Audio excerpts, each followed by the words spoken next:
Sa totoo lang po, yung contractor na yan po ang lowest mammal or the lowest in the totem pole. Utusan po nilang lahat yan.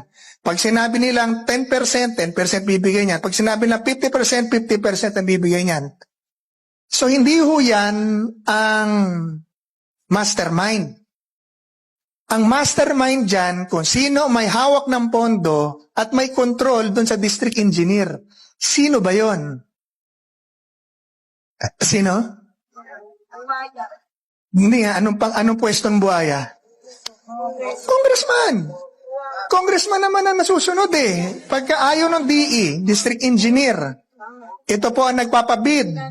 Ito ang nagde-design, ito nagpapabid. Sila nag-check, supervise. Pero pag hindi sumusunod, yung district engineer doon sa congressman, papalitan yan. Sino naglalabas ng pondo? Sino nagdadala ng pondo? Congressman din. So sino ang powerful? Yung contractor, yung congressman, o DE? Yung congressman. Pero huwag ka magsasalita masama sa congressman, tatawagin ka sa Quadcom.